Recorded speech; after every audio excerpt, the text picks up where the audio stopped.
जय श्री माता जी। परम पूज्य श्री माता जी, कृपा करके आप सारे देव देवियों के साथ ये ध्यान और मेडिटेशन के मंच पर पधारिए। सभी संतों, सभी शुद्धात्मा, सभी देवदूतों, आप ही के साथ ध्यान करने के लिए उपस्थित हुई है। परम पूज्य श्री माता जी, कृपा करके आप सारे देव देवियों के साथ पधारिए और सभी संतों को, सभी शुद्धात्मा को निर्विचारिता स्थिति, ध्यान की स्थिति प्रदान कीजिए। माँ परम पूज्य श्री माता जी, आपके श्री चरण कमल पर कोटि कोटि नमन। कुंडली उठाकर बंधन लेंगे।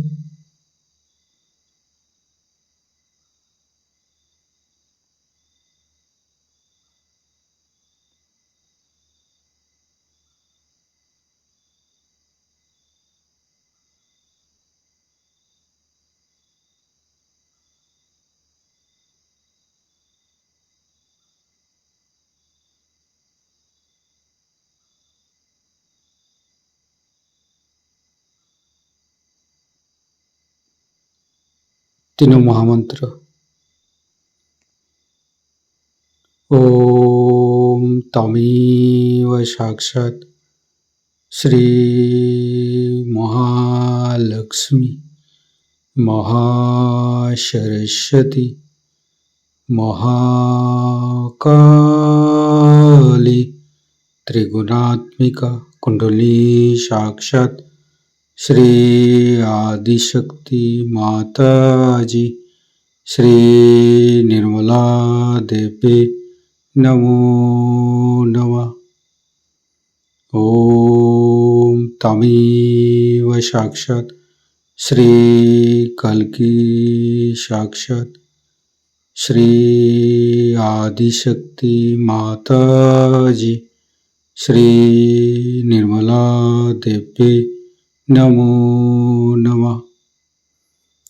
ओम तमेव साक्षात् श्री कल्की साक्षात् श्री सहस्रार स्वामिनी मोक्ष प्रदायिनी माता जी श्री निर्मला देवी नमो नमः। गणेश मंत्र। ओम तमेव साक्षात् श्री गणेश साक्षात् श्री आदिशक्ति माता जी श्री निर्मला देवी नमो नमः। दोनों हाथ श्री माता जी की तरफ। कुछ भी नहीं सोचेंगे। मन के अंदर समस्त चिंता को परम पूज्य श्री माता जी की श्री चरण पर समर्पित करेंगे। परम पूज्य श्री माता जी, हमारे हृदय को सच कीजिए। सच हृदय कमलासन पर आपके श्री चरण की पूजा होने दीजिए। माँ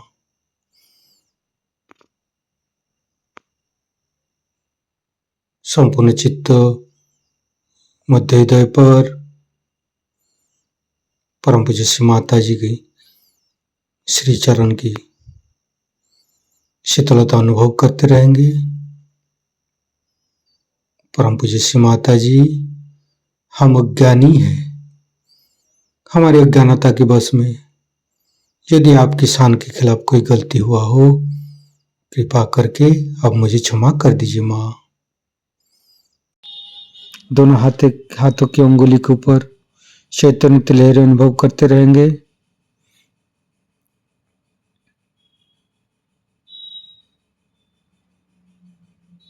फिर धीरे धीरे चित्त को तीनों मूलाधार पर लेकर आएंगे। परम पूज्य श्री माता जी, आप ही तो प्रभु गणेश है। कृपा करके हमारे शरीर की तीनों नाड़ी सातों चक्र के ऊपर स्थान ग्रहण कीजिए और सभी चक्र के दोषों को, सभी चक्र के अंदर रोगों को दूर कीजिए माँ। हे प्रभु गणेश, हम कभी अतीत में चले जाते, कभी भविष्य में चले जाते, कृपा करके हमें वर्तमान में स्थापित कीजिए। संपूर्ण चित्त, बाएं मूलाधार, परम पूज्य श्री माता जी, आप ही तो अबोधिता प्रदान करते हैं, आप ही तो पवित्रता बनाया है। कृपा करके हमारी अबोधिता और पवित्रता को रक्षा कीजिए। निर्मल गणेश का मंत्र लेंगे। ओम तमेव साक्षात श्री निर्मल गणेश साक्षात श्री आदिशक्ति माता जी श्री निर्मला देवे नमो नमः। धीरे धीरे चित्त को राइट मूलाधार पर, परम पूज्य श्री माता जी, आप ही तो राक्षस संतरी है, आप ही तो राक्षस अग्नि है। कृपा करके हमारे अंदर राक्षस प्रवृत्ति को नष्ट कीजिए। परम पूज्य श्री माता जी, आप श्री कार्तिक रूपे हमारे राइट मूलाधार पर आइए। मंत्र लेंगे। श्री कार्तिक। ओम तमेव साक्षात श्री कार्तिकी साक्षात श्री आदिशक्ति माता जी श्री निर्मला देवे नमो नमः। धीरे धीरे चित्त को मध्य मूलाधार,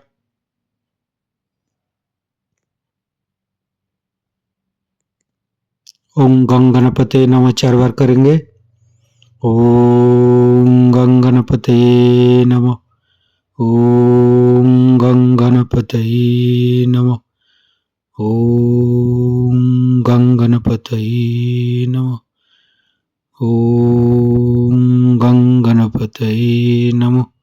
साक्षात श्री आदिशक्ति माता जी श्री निर्मला देवे नमो नमः।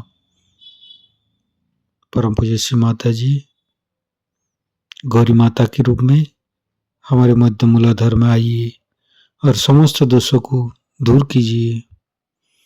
परम पूज्य श्री माता जी, हमारे ऊपर दया कीजिए, कृपा कीजिए, हमारी क्षमा को स्वीकार कीजिए माँ।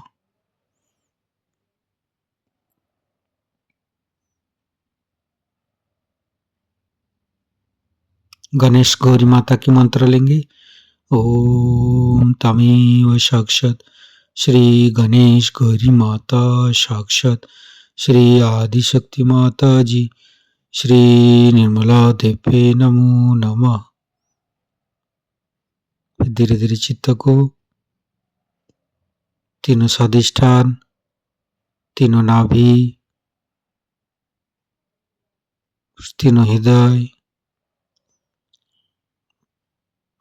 तीनों विशुद्धि, लेफ्ट विशुद्धि, परम पूज्य श्री माता जी, आपकी परम कृपा में हम शुद्ध आत्मा है। शुद्ध आत्मा निर्दोष है माँ। परम पूज्य श्री माता जी, आपकी परम कृपा में हम दोषी नहीं हूँ माँ।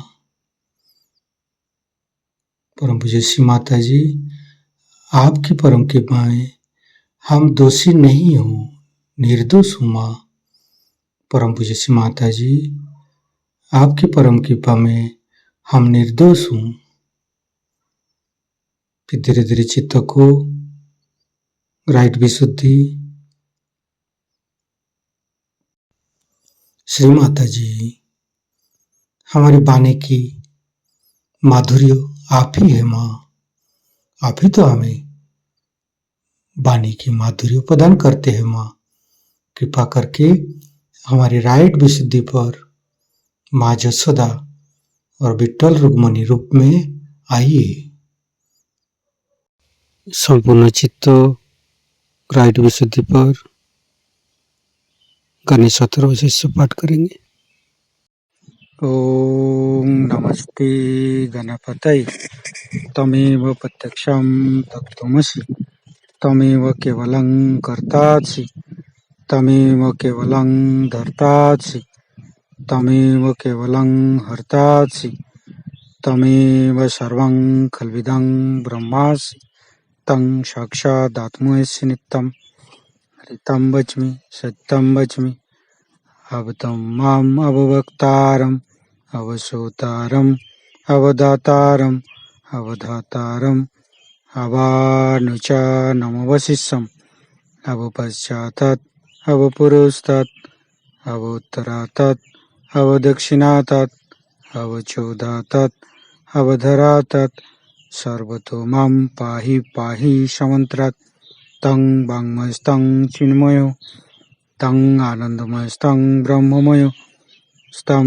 सच्चिदानन्दादित्योऽसि स्तं प्रत्यक्षं ब्रह्मासि स्तं ज्ञानमयो विज्ञानमयोऽसि सर्वं जगदं तत्तो जयते सर्वं जगदं तत्तोत्तिष्ठति सर्वं जगदं त्वयि लयमस्यति सर्वं जगदं त्वयि पत्येति तं भूमिरापो नालो नीलो नमः स्तं चत्वारि वाक्पदानि स्तं गुणत्रयातीतो स्तं देहत्रयातीतो स्तं कालत्रयातीतो स्तं मूलाधारसितोत्सि नित्यं स्तं शक्तित्रयात्मक स्तं योगिनो ध्यायन्ति नित्यं स्तं ब्रह्मा स्तं विष्णु स्तं रुद्र स्तं इंद्र स्तं अग्नि स्तं वायु स्तं सूर्य स्तं चंद्रमा स्तं ब्रह्मभूर्भुवस्सुरं ज्ञानादि पूर्वमुच्चाय वर्णादि तदनंतर अनुसारो परतरो अर्धेन्दु उल्लसितं तारेण ऋतं एतत्तव मनुष्यरूपं गकारो पूर्वरूपम् अकारो मध्यम रूपम् अनुसारो शांतिरूपम् बिंदु उत्तर रूपम् नादं संधानं संगीता संधि शैषा गणेश विद्या गणक ऋषि निश्चित गायत्री छंद गणपतिर्देवता ओं गं गणपतये नमः एकदंताय विद्महे वक्रतुंडाय धीमहि तन्नो दन्ति प्रचोदयात् एकदन्तं चतुर्हस्तं पाशमङ्कुशधारिणं रदं च वरदं हस्ते बिभ्राणं मूषकध्वजं रक्तं लम्बोदरं शूर्पकर्णकं रक्तवाससं रक्तगन्धानुलिप्ताङ्गं रक्तपुष्पे सुपूजितं भक्तानुकम्पिनं देवं जगत्तारणमच्युतम् आविर्भूतं च सृष्ट्यादौ प्रकृते पुरुषोत्तरम् एवं ध्यायन्ति नित्यं स योगी योगिनो वर नमो बृहत्पतये नमो गणपतये नमो पमतपतये नमस्ते अस्तु लंबोदराय दंताय विघ्ननाशिने शिवसुताय श्री वरदमूर्तये नमो नमः। साक्षात् श्री आदिशक्ति माता जी श्री निर्मला देवी नमो नमः। धीरे धीरे चित्त को मध्य विशुद्धि परम पूज्य श्री माता जी आप ही तो राधा कृष्ण है। कृपा करके हमारे गला पर आइए, समस्त दोषों को समस्त रोगों को दूर कीजिए माँ। संपूर्ण चित्त बुद्ध विशुद्धि पर रखेंगे। धीरे धीरे चित्त को प्राणाग्र वैकाग्र शास्त्रार परम पूज्य श्री माता जी हमारे अंदर अहंकार प्रति अहंकार को दूर करके हमारी ब्रह्मानंद को खोल दीजिए माँ। हमारी सहस्त्रार पर विराजमान होइए माँ। सहस्त्रार के साथ एक एक चक्र को जोड़ेंगे। लेफ्ट विशुद्धि, राइट विशुद्धि, मध्य विशुद्धि। माता जी हमें निर्विचारिता सिद्धि प्रदान कीजिए। दोनों हाथों पर सहस्त्रार पर परम चैतन्य का अनुभव करते हुए निर्विचारिता का मंत्र लेंगे। ओम तमेव साक्षात श्री निर्विचारिता साक्षात श्री आदिशक्ति माता जी श्री निर्मला देवे नमो नमः। परम पूज्य श्री माता जी हमारे ऊपर ऐसी कृपा कीजिए ताकि हम आपकी वाणी को सहस्त्रार से सुन सकूं। संपूर्ण चित्त सहस्त्रार पर परम पूज्य श्री माता जी का अमृत वाणी हम सहस्त्रार से ग्रहण करेंगे। होनी चाहिए। अब अनेक गुरुओं के बीच में जा करके हमारा चित्त जो है वो बुरी तरह से विक्षुब्ध हो जाता है। दूसरा, आजकल के समाज में जो हम घूमते हैं और नानाविध उपकरणों के कारण हमारा जो चित्त बाहर की ओर हमेशा रहता है, बाहर की चीजें जो दिखाई देती हैं, इन सब चीजों से हम कुछ प्रभावित होते भी हैं और कुछ तो ये भी बात है कि हमारे दिमाग में भर दिया गया है कि ये चीजें बहुत ही महत्वपूर्ण है। इस वजह से जो चीजें बिल्कुल ही महत्वपूर्ण नहीं उधर हमारा चित्त पहले जाता है और जो चीजें बहुत ही महत्वपूर्ण है वह हमारा चित्त नहीं जाता। इसलिए हम ऐसी चीजों को इकट्ठा कर लेते हैं जो बिल्कुल बेकार हैं, जिसको कि अंग्रेजी में जंक कहते हैं, मराठी में अडगल कहते हैं। इस तरह का हमारा चित्त जो है वो बेकार की चीजों से बोझिल हो जाता है। उसका बोझा चित्त उठा नहीं पाता, थक जाते हैं हम। जब हम आपस में भी बातचीत करते हैं ऐसे समाज में तो लोग एक दूसरे से ज्यादा देर तक बात नहीं करते क्योंकि उनका चित्त इतना बोझिल होता है कि वो थक जाते हैं। एक दूसरे से बात करते वक्त भी जब तक वो कोई किताब न पढ़े या कोई सिनेमा न देखें या कोई तीसरी चीज ना हो तब तक वो 10 मिनट भी साथ नहीं बैठे। इस चित्त को जितना आप शुद्ध रखेंगे उतना ही आपको आनंद आएगा। आप चित्त की शुद्धता रखते वक्त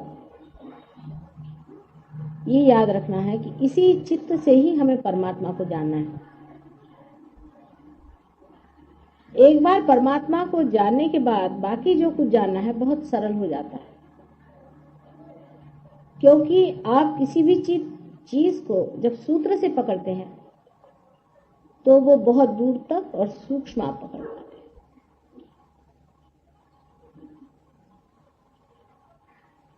इसलिए हमेशा अपने चित्त की ओर ध्यान रखें कि अपना चित्त कहाँ जाता है। जितना चित्त समाहित हो जाए, समर्पित हो जाए, उतना ही वो चित्त शुद्ध होते जाता है।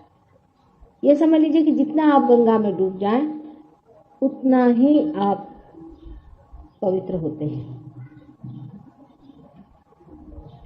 अब इस पर बहुत बड़ी चर्चा ये हो जाती है कि माँ किस तरह से हम समर्पण करें अपने। इसके एक तरीका आप लोगों ने अभी देखा है जो हम लोगों ने आजमाया है। जैसे कि आप अभी देख चुके हैं कि एक स्त्री है, वो उसने अपने को से गायत्री में अपने को समर्पित कर दिया या श्री राम को मानती है। अपने देश में विशेष करके ऐसा रिवाज है कि हम कोई न कोई कुल दैवत रखते हैं या कुल स्वामिनी होती है, उसको हम पूरी तरह से मानते हैं और अपनी जितनी भी चित्त प्रवृत्ति है उसमें स्थित कर देते हैं। एक तरह से हम अपने को उसमें समर्पित रखते हैं। लेकिन उस समर्पण में हम कुछ पा नहीं थे, उसमें पा नहीं पाते। उससे गहराई हमारे अंदर बन जाती है जरूर, लेकिन उस गहराई में हम कुछ पकड़ नहीं पाते। इसी प्रकार समझे कि एक गर कुंभ है या घड़ा है, उसमें गहराई बहुत है, लेकिन उसका मुंह गंगा की ओर नहीं, दूसरी ओर है। लेकिन गहराई बनती जा रही है, लेकिन उस ओर से गंगा उसके अंदर बहने वाली नहीं। वो जो गहराई जिसके कारण बनी है, उसको अगर गंगा की ओर मोड़ दीजिए तो उसमें गंगा फौरन भर आती है। अपने देश में इसका बड़ा भारी लाभ होता है। इसीलिए आपने देखा कि जिसने भी, समझ लीजिए, श्री राम को माना या किसी भी ऐसे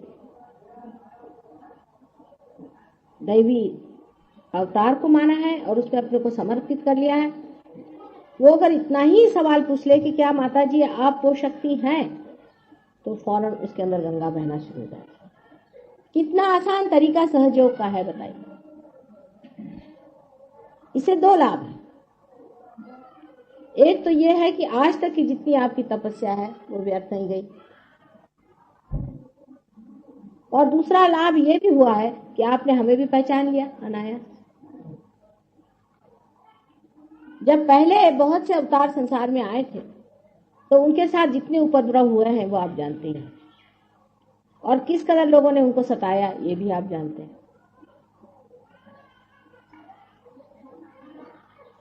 अब इस अवतार में यह सोचा गया कि मनुष्य को किस तरह से पहचान कराई जाए, वो किस तरह से जाने कि अवतार, क्योंकि मनुष्य बहुत ज्यादा अहंकारी है। वो किसी को अवतार मानने में तैयार नहीं। जब अवतार कार्य खत्म हो जाता है तब वो सोचता है कि अरे क्या गलती हो गई, क्योंकि जब वो मर जाता है तो उसको ज्ञात होता है, तब वो रोता है कि अरे मैंने ये क्या कर दिया। एक साहब थे यहाँ, उनका मैं ट्रीटमेंट करने गई, बहुत बीमार रहते, तो मुझे बताने लगे माँ मुझे एक अजीब सा सपना है कि वह सो रहा था दूसरे कमरे में और मेरे घर वाले सब उसी कमरे में मेरे साथ थे, और आप एक दूसरे कमरे में थे जहां आपकी पूजा हो रही थी, अर्चा हो रही थी। ये जिनको सपना आया था उनका नाम था टी माणिकलाल, और मैं उसमें शामिल नहीं हो पा रहा था, और मैं छटपटा रहा था, मैं उठ नहीं पा रहा था, मैं जा नहीं पा रहा था, और मेरे रिश्तेदार भी मुझे को देख रहे थे और आपको नहीं जान रहे थे। मैं चाह रहा था उनसे कहूं कि जाओ माँ की पूजा। असल में वो अपनी स्थिति मृत्यु के बाद की देख रहे थे, अब उनकी मृत्यु भी हो गई। तब मैं उनसे क्या कहती कि तुम अब मरने वाले हो, उस वक्त तुम्हें ऐसे लगेगा, अभी तुम समर्पित हो जाओ। ये मृत्यु के बाद की छटपटाहट वो देख रहे थे उस वक्त जब वो मर रहे थे तब। और उन्होंने मुझे ये 2-3 बार सपना बताया कि माँ इस सपने का क्या अर्थ हो सकता है। मुझे बार बार यही सपना आता है, और जब भी मैं सोता मुझे लगता है कि छटपटाहट है कि माँ की पूजा हो रही है, सब लोग खूब जय घोष गा रहे हैं, और मैं बिल्कुल उसमें अछूता रह गया, मैं उसमें शामिल नहीं हो पा रहा।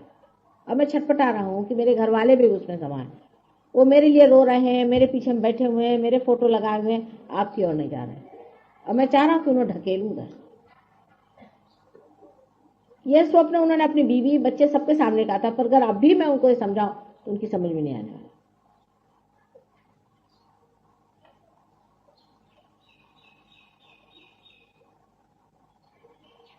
तो इस वजह से अपने देश में एक बड़ी भारी है हमारे लिए सुविधा हो गई है, इस देश में, और देश में नहीं, क्योंकि हम किसी न किसी दैवत को मानते जरूर हैं। अब हरे रामा हरे कृष्णा वाले भी अगर अपनी नगरी हमारे ओर कर दें और हमसे पूछे क्या आप हरे रामा हरे कृष्णा आप ही हैं जिनको हम भजते रहे, तो वो भी, उनका भी विशुद्धि चक्र साफ हो जाएगा और उनके भी गले भर आएंगे। आपने सब अनुभव किए हुए बातें, कोई नई बात मैं आपसे नहीं बता रही। आप लोग भी जब किसी को रियलाइजेशन दे तो पहले ही उनसे ये कह दीजिए कि आप देखिए कि क्या ये वही शक्ति है जिसको आज तक आप मानते रहे। ये अपने देश में बहुत ज्यादा साध्य होता है, विदेश में कम, क्योंकि वहां तो वो किसी को भी नहीं मानते, अपने सिवा दुनिया में किसी को नहीं मानते अधिकतर लोग वहां पर। वहां की तो बात ही करना बेकार है, क्योंकि वहां तो इस कदर आदमी अलग अलग हो गया है कि एक आदमी यही नहीं जानता कि अपना अभी तक बाप मरा है कि जिंदा है। ऐसे भी वहां मैंने बहुत से लोग देखे। तो इन लोग की तो बात ही छोड़ दीजिए। पर हमारे देश में ये बड़ा ही आसान है। जब हम किसी भी इंसान से ये जान लें कि वो कौन से भगवान को मानते हैं, तो महज उससे अगर आप इतना कह दीजिए कि आप पूछे कि क्या ये वही चीज है हमारे सामने या नहीं, मतलब ये कि कोई भी जो सही गुरु हो उनकी बात कर रही हूं मैं, कोई अगर सही अवतार हो उनकी बात कह रही हूं मैं, हर एक अजीब सजीब लोगों की बात नहीं कह रही हूं। तो उसके उत्तर में उनको वाइब्रेशंस आ जाएंगे। 3 मर्तबा में ही आप वाइब्रेशन आने चाहिए। लेकिन कुछ कुछ लोग अजीब भी होते हैं, जैसे कि एक आई थी देवी जी, कहने लगी कि मैं रेणुका देवी को मानती हूँ। अब रेणुका देवी का कोई अवतरण नहीं मानना चाहिए खास करके, और इस तरह की विक्षिप्त भी बहुत सारी चीजें लोग मान लेते हैं। तो जो साधारण तरीके से जो हम जिनको हम लोग अवतार मानते हैं उनको मानते होंगे, उनके लिए आप अगर इस तरह से पूछें कि क्या वही है, तो ये कार्य एकदम हो जाएगा। You just put your hand on the liver, everybody is disturbed, alright? और जब उनका चित्त ये जान जाएगा कि ये वही है, धीरे धीरे दोनों में सामंजस्य होता जाएगा और बात उनकी समझ में आ जाएगी। इसमें कोई भी हिचकिचाने की या डरने की बात नहीं। आज तक एक माने में आप जानते ही रहे कि हम कौन हैं, और जब भी ऐसे ही कोई आपने सवाल पूछे तो हमने कह भी दिया खुलेआम कि हम कौन है, हमें इसको कोई डर नहीं लगता। ये तो पूरे कॉन्फिडेंस से हमने हमेशा कहा है कि हाँ ये बात सही है। अगर आप हमसे पूछे तो हमने कह दिया, कोई उसमें डरने की बात नहीं। लेकिन हम तो सिर्फ इसलिए इस बात को समझ के कह रहे थे कि लोगों में इतना ज्यादा अहंकार है कि उनसे ये बात जैसे ही पता हो जाती वो डंडा लेके मारने को दौड़ जाते। उनके लिए सबसे बड़ी बात दुखदाई ये होती है कि संसार में कोई भगवान के अवतार में आया हुआ है, क्योंकि उनको लगता है कि सब हमारा जैसे कुछ छिन गया। सारा संसार उनको लगता है कि उनसे किसी ने पूरी तरह से अपने हाथ में ले लिया और उनको अब कुछ नहीं रहा, वो खत्म हो गए, क्योंकि वो अपने को सब अवतार समझे बैठे हुए। मुश्किल तो ये इसलिए जैसे ही वो सुनते हैं कि ऐसी ऐसी बात है तो उनकी शंकाएं शुरू हो जाती। लेकिन मरे हुए देवताओं को, जो कि हमें 1000 बार पहले हम मर चुके हैं, उन्हीं को वो पूजेंगे, उसमें उनको कोई भी नहीं हरकत। लेकिन अगर कहा जाए कि आप देखिए जिसको पूजा है आज तक वही यह है कि नहीं, देखो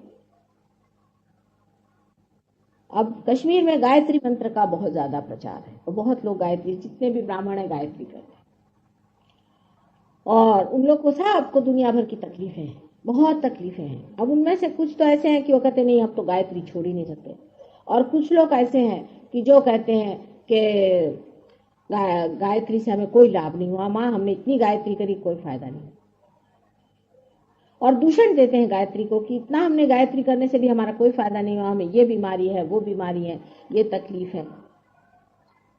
उस वक्त अगर आप उनसे कहें कि अच्छा माँ से पूछो कि क्या आप गायत्री देवी हैं, तो 5 मिनट के अंदर वो पार हो जाते हैं और बिल्कुल सारी मशीन फिट चलने लग जाती है, खट खट खट खट खट खट। यानी ये सोचिए कि कोई प्लग आपने गलत लगा दिया है तो मशीन नहीं चलती, वही प्लग ठीक लग गया, मशीन खट खट चलने लग गया। इस तरह से आपको लोगों को समझाना पड़ता है। कोई सरल काम नहीं है अवतार लेना, बहुत ही कठिन कार्य है। और मूर्खों के बीच में जन्म लेना तो उससे भी कठिन है, क्योंकि आपने कोई भी सूझबूझ की बात कही तो मनुष्य का एक और तरीका है कि उसको ब्रांड मार दो कोई भी। जैसे वो आपको कह देंगे कि आप जो है आप डंडा मारता है, किसी को कह दिया, हो गया, अब आप बैठ गए। अब आप क्या करें? अगर आप उनसे कहिए कि आप बढ़िया आदमी हैं, आप गोबर खाते हैं तो कोई हर्जा नहीं, खूब खाओ, तो आप बड़े अच्छे आदमी बन जाएंगे। लेकिन अगर आपने कहा कि ये गलत है, इसे नहीं करना चाहिए, हर एक गुरु ने कहा है, आज तक जो असली गुरु है उसने हमेशा कहा, नकली गुरु क्यों कहने चले, उनको तो आपके पैसे से मतलब है। वो तो कहते भाई जो भी करना करो, हमारा पर्स हमको दे दो अपना। तो उनको तो ये प्रॉब्लम है नहीं। ये तो बात तब खड़ी होती कि जब सच्चा गुरु खड़ा होता और वो बताता कि ये नहीं, ये गलत है, ये गलत है, ये नहीं करना है, और ये करना है, ये सही है। ये गलत आदमी है, ये सही आदमी है। इसका जो निरक्षीर विवेक जानता है वही तो बताएगा ना। और जब वो बोलने लग जाता है तो आदमी ने अपने एक तरीके बना रखे हैं कि उसको ब्रांड मार दो कि वो ये है, वो है, वो फलाना है, वो ठिकाना है, हो गया काम खत्म। अब वो आदमी सोचेगा कि ये तो हम इनके भले के लिए बता रहे हैं। अपने बाप के लिए भी आजकल बनाते हैं लोग ब्रांड, अपने माँ के लिए भी बनाते हैं, अपने टीचर्स के लिए भी ब्रांड बनाते हैं, नाम दे दिया उनका, नामकरण संस्करण करते हैं। क्योंकि आपके समझ में बात नहीं आई, इसलिए आपने कह दिया। ये आजकल का मॉडर्न तरीका है। पुराने जमाने में उल्टे लोग गुरुओं के पास बैठे रहते थे घंटों, ये सुनने के लिए कि वो हमें बताएं हमारा क्या दोष। कान पकड़ के गुरु के सामने बैठे रहते थे। और अभी तक भी जो सच्चे गुरु हैं, अभी भी जो सच्चे गुरु लोग हैं, वो सबके उल्लू सीधे करते हैं। और उनके तरीके इतने कठिन होते हैं कि उनका वर्णन ही नहीं कर सकते। मैंने आपसे बताया था एक साहब की कैसी टांगे तोड़ दी थी और वो गले में डालकर भेजा था मेरे पास। किस तरह से एक आज्ञा चक्र निकालने तक के लिए उन्होंने किस तरह से आफत मचाई। लेकिन फिर एक बात तो गुरु की हुई, वो तो मनुष्य ही हुए।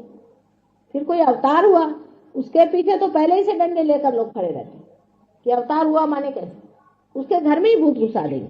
जैसे रामचंद्र की जमाने में मंत्रा जैसी एक दासी की बात उन्होंने सुन ली। कही दासी की भी कोई बात सुनने की होती। कई जैसी समझदार औरत ने एक दासी की बात सुनी, उसके पीछे में श्री राम को जंगल जाना पड़ा, सीता जी को नंगे पांव चलना पड़ा, कितनी दुख, कितनी विपत्ति, लेकिन वो भी एक कार्य था, चलो हो गया। कृष्ण के जमाने में भी आप जानते हैं कि कृष्ण किसी से भी गीता नहीं बता पाए सिवाय एक अर्जुन के। ऐसे थोड़ी कि 50 को बिठा करके बता रहे। तो कृष्ण किसी से कहते कि सर्वधर्माणाम परित्यज्य मामेकम शरणम व्रज, तो उनको ब्रांड मार देते वो लोग एक।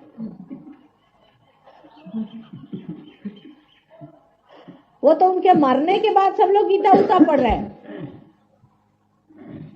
जैसे ईसा मसीह ने कह दिया कि I am the light, I am the path, बस उसको एक ब्रांड मार देते, ईगोइस्टिकल और कुछ कह देते उसको।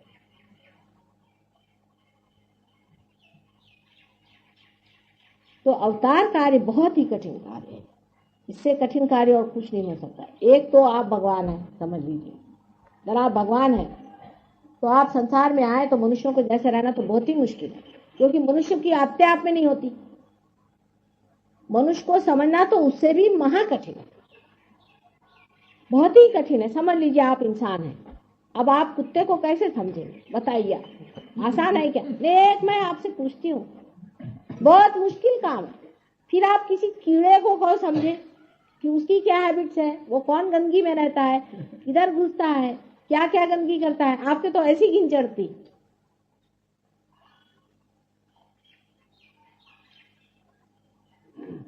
इसलिए अवतार लेना कोई सरल बात नहीं है। और कोई मनुष्य जो कहता है कि मैं अवतार ले रहा हूं, उसको बड़ी कठिनाई उठानी पड़ती। पर झूठ मूठ का कहना कि मैं अवतार हूं, ये तो बहुत ही आसान तरीका है। इसे तो कोई और आसान तरीका है ही नहीं, क्योंकि जिस आदमी को असली बिजनेस करना पड़ता है उसको पता चलता है कि कितना मुश्किल है बिजनेस चलाना। पर किसी को ऐसे फेक बिजनेस करना हो, समझ लीजिए कि आए उन्होंने कह दिया मेरा एक बड़ा भारी बिजनेस है, मुझे इतना रुपया चाहिए, उसके लिए गवर्नमेंट को बेवकूफ़ बनाया, प्राइम मिनिस्टर को बेवकूफ़ बनाया, उनसे रुपया लिया, उनसे दूसरे से रुपया लिया, रुपया लगा दिया। कहाँ लगाया किसी ने पूछा नहीं पाछा नहीं, भाग गया अमेरिका। बहुत आसान चीज है, बेवकूफ बनाना तो बहुत ही आसान है, पर असल में बिजनेस चलाना कितना कठिन है। नकल में भगवान बना तो बहुत ही अच्छी चीज है और बहुत ही सरल चीज है। अच्छी माने सरल। क्या आप बन गए भगवान? साहब अब हम भगवान है, चलो फिर क्या, हमको चांदी की थाली चाहिए खाने को, नहाने के लिए सोने की बाल्टी चाहिए, बैठने के लिए हमें संगमरमर चाहिए, रहने के लिए हमको महल चाहिए, चलने के लिए हमको मर्सिडीज चाहिए। ठीक है, आपको सब सप्लाई करना पड़ेगा क्योंकि वो है भगवान। और जो असल भगवान होगा वो तो ये सोचेगा कि मैं इनका जैसा बन जाऊं, सर्वसामान्य बन जाऊं, और वो दिन भूल जाऊं कि जब वाकई में महलों में रहता था और जब मैं हर तरह के ऐशो आराम में हूँ, अंदर से भी आनंद में हूँ, बाहर से भी आनंद में हूँ, वो सब चीज मैं भूल जाऊं और यहाँ आकर के और मेहनत करूं, देहातों में घूमूं, धूल खाऊं, लोगों की सेवा करूं, उनको उठाऊं, उनके बखेड़े उठाऊं, उनके अंदर जागृति करूं।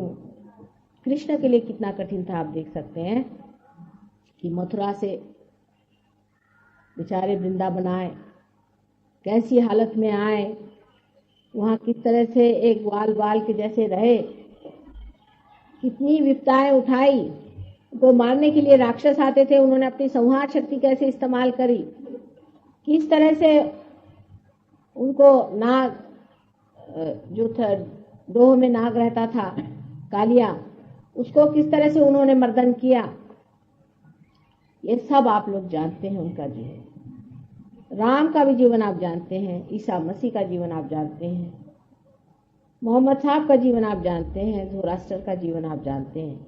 कितनी उन लोगों को आफतें उठानी पड़ी और जीवन में कितने मुश्किल से उन्हें जीना पड़ा, कैसे कैसे लोगों ने उनके साथ आफतें ढाई, उनको किस तरह से परेशान किया। फर्क क्या है दोनों? सबसे बड़ा फर्क यह है कि एक इंसान जो कि झूठा है वो आराम उठाता है, सबको उल्लू बनाता है, अपनी जेबें भरता है और कोई मजाल नहीं, कोई उसके खिलाफ कुछ कहे। और जो सच्चा होता है वो हमेशा सताया जाता है, तकलीफ दी जाती है, वो खुद भी बहुत अपने जीवन को रगड़ता है चंदन के जैसे, और तो भी उसके अंग अंग से प्रत्यंग से सुगंध आती है। झूठा आदमी जो होता है वो कहता है कि मैं तुम्हें ये दे दूंगा, ये तुम्हारा हो जाएगा भला। अगर कोई जाए तो कहेगा कि तुम्हारा कर्म है, तो मैं क्या करूं। और आदमी इसको बड़ा संतोष में रहता है कि ये तो हमारे कर्म ही नहीं थे, तो क्या करेंगे हमारे गुरु। सिर्फ एक चीज हमने नहीं की कि जरा रुपया कम दिया, कुछ श्रद्धा और हो जाए तो हो सकता है बन जाएगा काम।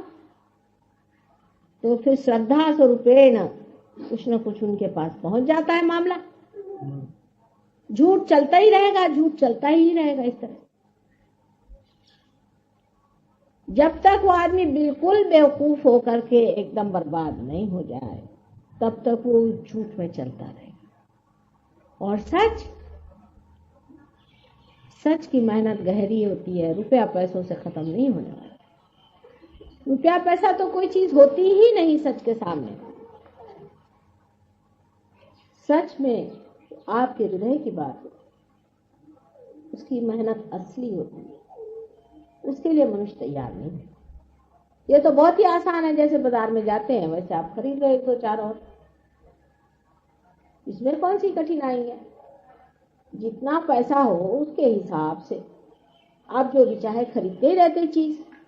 वैसे आपने गुरु भी खरीद लिए तो क्या उसमें मुश्किल हुई? पर जब ये हुआ कि नहीं, ये तो उल्टे महाराज दिखते, ये तो कहते भाई कि तुमको शराब छोड़नी पड़ेगी, तुमको सिगरेट छोड़नी पड़ेगी, तुमको तंबाकू छोड़नी पड़ेगी, कायदे से तुमको रहना पड़ेगा, तुम अपनी बीवी को छोड़ के भाग नहीं सकते। अभी एक साहब आए थे दिल्ली में, वो मुझे बताने लगा कि साहब मेरी बीवी से पटता नहीं, मैं चाह रहा हूँ कि मैं एक दूसरी औरत से प्यार करता हूँ। मैंने कहा साहब मेरे पास ये सब बातें मत करिए आप, मेहरबानी। तो उनके लिए मैं फिर हो गई दकियानुसी बुढ़िया औरत। फिर हो गया, मेरे पर ब्रांड मार दिया उन्होंने और वो अपने सत्कर्म में लग गए। सत्कर्म तो करना बहुत कठिन काम। फिर सवाल ये आता है कि ये तो ठीक है कि आपने उनकी बात नहीं मानी और इससे आप नाराज हो गए, लेकिन जनाब आपने किसका भला किया है आज तक? ठीक है आपको कमजोरी है, आप उस चीज को नहीं कर पाई है, दूसरी बात है, पर आपने किसका भला किया हुआ है आज तक? आपने किसको लाभ पहुंचाया है आज तक? आपने किसकी आफतें उठाई हैं आज तक? अगर किसी भी गुरु के पास जाके पूछे तो वो आपको बता देंगे कि ये सच्चे हैं कि झूठे हैं।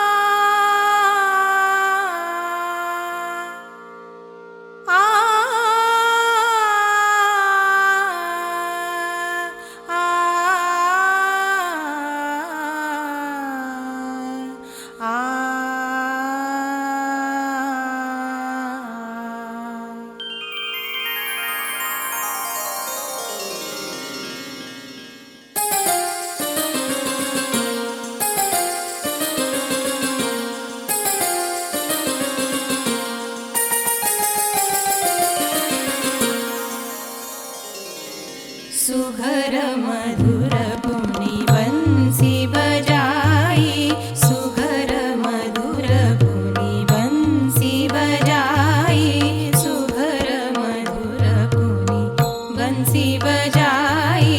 धाम काम त्यजी सब सखी आई, धाम काम त्यजी सब सखी आई, सुघर मधुर पुनि बंसी बजाई।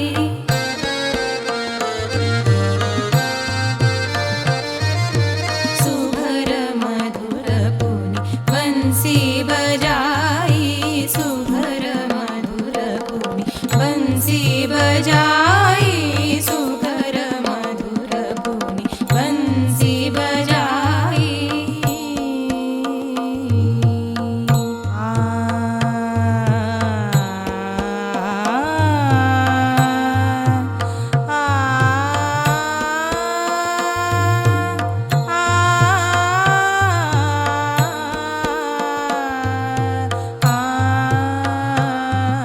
सुघर मधुर पुनि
कृष्ण राधा कृष्ण राधा कृष्ण राधा कृष्ण राधा कृष्ण राधा कृष्ण राधा कृष्ण राधा कृष्ण राधा कृष्ण राधा कृष्ण राधा कृष्ण राधा कृष्ण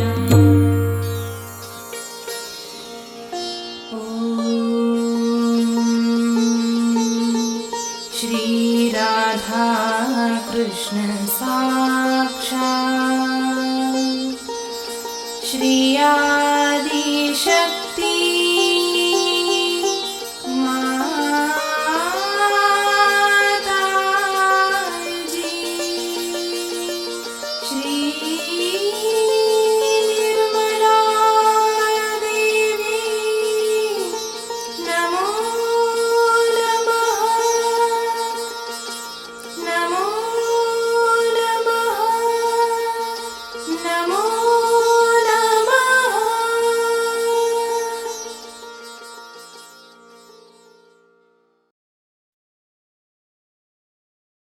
इसी ध्यान का स्थिति निर्विचारिता स्थिति पर